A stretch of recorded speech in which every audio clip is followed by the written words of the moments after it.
자, 오늘은 선도 선물 가격의 두 번째 시간입니다. 먼저 지난 시간에 선물 가격은 지금 현물 가격에다가 이 경우는 지금 컨티뉴어스 컴파운딩을 전제로 했을 때 미래 가치죠. e to the power of RT. 여기서 R은 무이용 금리고 T는 만기까지의 기간입니다. 이렇게 표시된다는 것을 배웠습니다. 이거는 이제 기본적인 폼이고 만약에 기초자산이 채권이라고 한번 가정을 해보자고요. 그러면 만기일 이전까지 지급되는 이자 같은 것은 어떻게 하느냐, 그만큼은 이렇게 차감을 해줍니다. 이 I라고 하는 것은 만기일 이전까지 지급하는 이 S0가 지금 현재 채권 가격이라고 하면 I는 만기일까지 지급되는 채권 이자의 현재 가치, 그만큼은 빼줘야지만 그 값이 고려가 되어서 원래 이 공식이 S0에서 S0I 만큼 빼준 것이 F0랑 같게 됩니다. 왜냐면 F0라고 하는 것은 뭐 선도건 선물이건 미래 시점에 갖게 되는 그 어떤 기초자산의 가치잖아요. 근데 미래 시점에 그 만기일에 가서 갖게 될 때에는 S0에서 요 현재 가치인 I만큼 빠져나가 있는 게 되죠. 그래서 그만큼을 말하자면 조정을 해주는 겁니다. 원래는 이건데 요것이 등식이 성립돼야 된다는 건 이제 아비트라지 프라이싱의 원리로 지난 시간에 설명을 했습니다. 그래서 지금 현재 현물 가치에다가 현물 가치 곱하기 continuous compounding을 전제로 했을 때 e to the RT를 해주면 그 값이 forward price나 future price가 된다. 근데 만약에 만기일 이전에 이 현물이 어떤 이자 지급을 한다든가 할 경우에는 만기일 이전에 그만큼의 현재 가치를 빼줘야 된다 하는 거고요. 두 번째는 요것은 일종의 그 주가지수 선물 가격으로 볼 수가 있는데 일정 듀얼만큼 요건 연속적인 복리 계산을 할 때 금리가 되겠죠. 무이용 금리.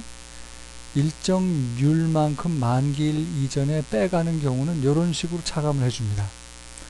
그러니까 대표적인 게 주가지수 선물의 경우, 지금 이건 주가지수 선물 가격이고 이건 주가지수 현물 가격이라고 볼 수 있죠. 주가지수 현물이라는 것은 일종의 주식 포트폴리오입니다. 그럼 만기일 이전에도 계속 배당 지급을 할 필요가 있는데 그것을 annualize 시킨 일종의 그 배당률로 볼 수가 있는 거죠. annualized 시킨 배당률로 봤을 때 주가지수 현물, 주가지수 선물의 공식은 이런 모양으로 나타난다. 왜 빼주느냐? 왜냐면 만기일 이전에 지급되는 배당에 대해서는 이 선물의 경우 뭐 권리 주장을 할 수 없는 거죠. 그만큼 빠져나가는 거니까 그만큼 빼서 조정을 해준다. 주가지수 선물 가격은 조금 전에 그 똑같은 공식입니다. 이런 식으로 표현이 된다. 이럴 때 Q는 디비던드 이일드가 됐는데 디비던드 이일드 on the portfolio, 그러니까 배당률이죠. 근데 annualized 된 배당률입니다. 뭐에 대한? 이 주가지수 현물에 대한. 요 얘기는 조금 어려운 얘기인데요. 여기 자료에 나와 있으니까 뭐 간단히 설명을 드리면 미국 CME 시카고 머켄타일 엑스체인지에서 거래가 되는 니케이 지수 같은 경우는, 니케이 지수가 사실 일본 지수잖아요. 근데 일본에서 엔화로 거래되는 현물인데 그것이 미국에서 주가지수 선물화돼서 거래가 될 때는 이게 복잡한 뭐 복잡한 공식은 아닙니다만 하여튼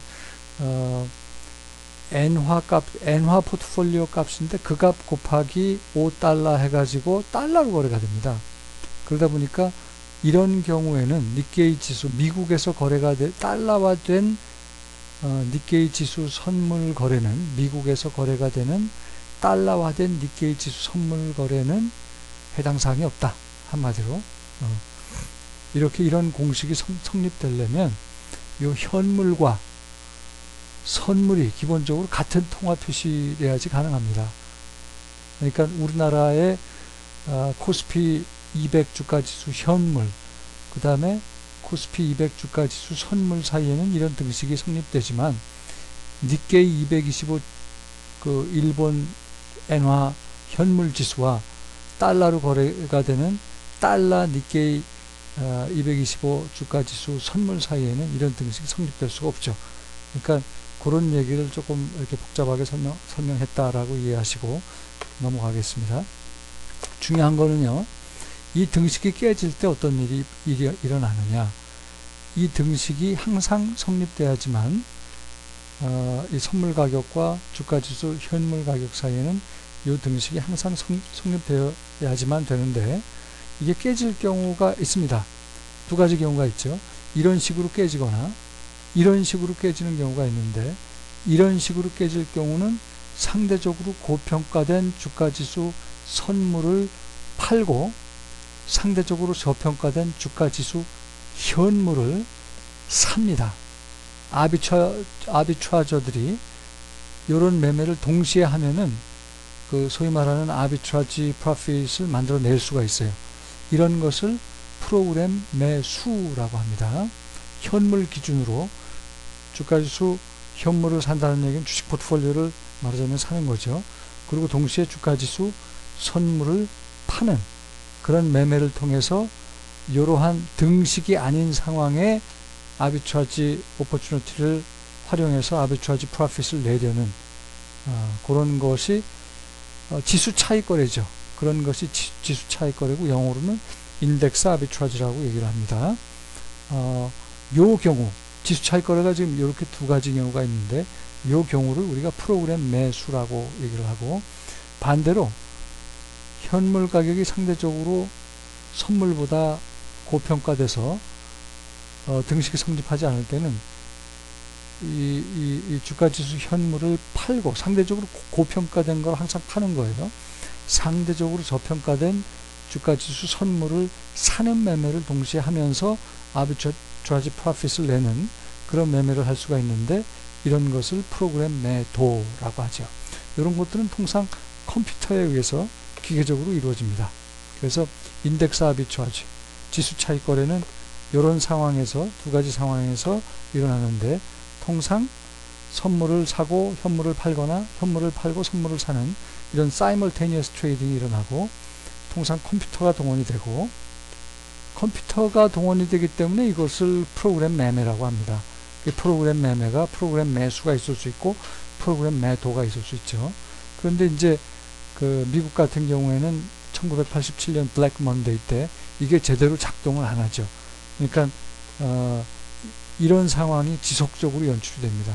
지속적으로 현물을 팔고 지속적으로 선물을 사면서 주가지수는 지속적으로 빠지는 상황이 연출을 하는 거죠.